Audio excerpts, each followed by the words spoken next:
యోగాతో బరువు తగ్గటం సులభం కేవలం 21 రోజుల్లో.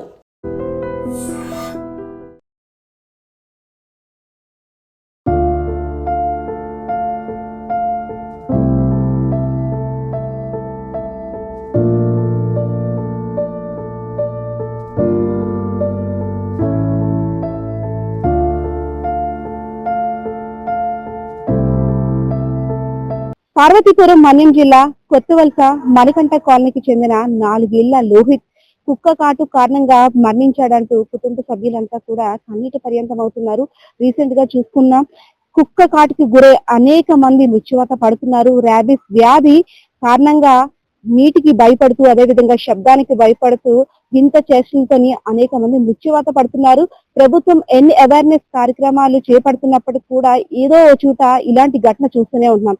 సో కుక్క కాటు కారణంగా తమ బిడ్డ మరణించాడని ఆగస్టు 17వ తారీఖున తమ బిడ్డను కుక్క బలంగా ఛాతిపై కరిచిందంటూ తల్లిదండ్రులు ప్రభుత్వ ఆసుపత్రికి తీసుకెళ్లారు. కుక్క ఏదైతే బాలుడి మీద చాలా గట్టిగా దాడి చేసింది ఛాతీ మీద, సో ఆరోగ్యం నిలకడగా ఉంది, సరైన ట్రీట్మెంట్ ప్రభుత్వ ఆసుపత్రి వైద్యులు కూడా ఇచ్చారు. ఇంకా బాలుడికి ఎటువంటి ప్రాబ్లం లేదంటూ కూడా ఇంటికి పంపించారు.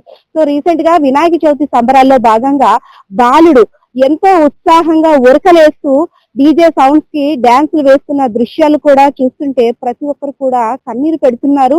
ముద్దులకి తమ చిన్నారి ముచ్చట గొలుపుతూ డాన్సులు వేస్తూ ఆ వినాయక చవితి పందిరికే సంబరాన్ని మరింత రెట్టింపు చేశాడంటూ తల్లిదండ్రులు కూడా ముసిముసి నవ్వులు చూస్తూ మురిసిపోయారు. కానీ ఆ తల్లిదండ్రులకి జరిగిన అన్యాయం అయితే మాత్రం దేవుడు గాని ఎవరు గాని తీర్చలేనిది. ఒక్కసారిగా వినాయక చవితి సంబరాలు స్టార్ట్ అయిన 2 రోజుల తర్వాత బాలుడు అస్వస్థతకు గురయ్యాడు. ఎక్కువ ఫీవర్, అదే విధంగా వాటర్ చూసి భయపడ్డం, మరి శబ్దానికి కూడా తను తట్టుకోలేక వింతగా ప్రవర్తించడం గమనించిన తల్లిదండ్రులు ప్రభుత్వ ఆసుపత్రికి తీసుకెళ్లారు. సో ప్రభుత్వ ఆసుపత్రికి తీసుకెళ్తున్న సమయంలోనే బాలుడు మృతి చెందాడు. సో ర్యాబీస్ కారణంగానే, కుక్క కాటు కారణంగానే మా అబ్బాయి చనిపోయాడంటూ తల్లిదండ్రులు కూడా ఆరోపిస్తున్నారు. అయితే దీని మీద స్పందించిన ప్రభుత్వ ఆసుపత్రి వైద్యులు ర్యాబీస్ లక్షణాలు ఉన్నాయో లేదో, లేదంటే ఇతరత్ర కారణాల వల్ల ఏమైనా మృతి చెందాడేమో లోహిత్ తెలుసుకోవడానికి పోస్ట్ మార్టం నిర్వహించాల్సిందని తల్లిదండ్రులకు తెలియజేస్తే, మా బిడ్డకు పోస్ట్ మార్టం వద్దు, మా బిడ్డను ముక్కలుగా చేస్తే మేము అది చూసి మరింత తట్టుకోలేము, మా కానరాని లోకాలకి పోయిన మా బిడ్డ ఎలాగా తిరుగురాడు, మా బిడ్డ ప్రతిరూపాన్ని మాకు ఇలా ఇచ్చాయండి అంటూ తీసుకువెళ్ళిపోయారు. సో ఏదైతేనే ఎంత అవేర్నెస్ వచ్చినప్పటికీ కుక్క కాటు కారణంగా ఆ బాలుడు మృతి చెందాడనే ఆ ఘటన అయితే మాత్రం వారి మనసుల్లో నాటుకుపోయింది. తల్లిదండ్రులు ఎంత ఓదారుస్తున్నా కూడా వారు ఎవరి మాట వినే పరిస్థితుల్లో లేరు. 4 ఏళ్ల చిన్నారి భవిష్యత్తుని ఊహించుకునే ఉంటారు. మా పిల్లాడు ఎదుగుతాడు, ఒక మంచి ఉద్యోగం చేస్తాడు, ఎంతో భవిష్యత్తుని కలగన్న ఆ తల్లిదండ్రులకి అయితే మాత్రం దేవుడు తీరని లోటే మిగిల్చాడని చెప్పుకోవచ్చు. సో ఇదంతా పార్వతీపురం మన్యం జిల్లా కొత్తవలస మణికంఠ కాలనీలో అయితే చోటు చేసుకుంది.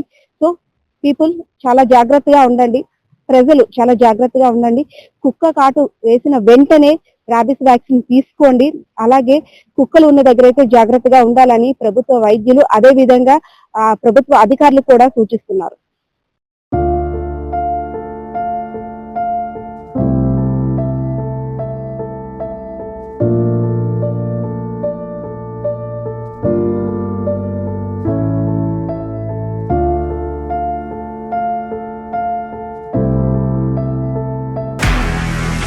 నిజంగా ప్రస్తుతం ఉన్నటువంటి సమాజం దేనికి ప్రయారిటీ ఇస్తుంది? ఆర్థిక సంబంధాల చుట్టూ మాత్రమే తిరుగుతుంది. మళ్ళీ ఎన్నికలంగానే చాలా విరక్తి కలుగుతాం. మంచి అనిపిస్తుంది కదా, లేడీస్ కూడా ఛాలెంజింగ్ జాబ్స్ చేసినప్పుడు చాలా బాగుంటది. ట్రాఫిక్ అసిస్టెంట్స్ గా నియమించిన ట్రాన్స్జెండర్స్ అందరితో సాల్యూట్ చేయించుకుంటున్నారు. ఫుడ్ డెలివరీ ఇవ్వటానికి వెళ్ళినటువంటి డెలివరీ బాయ్ అనిల్ పై కళ్ళ ముందు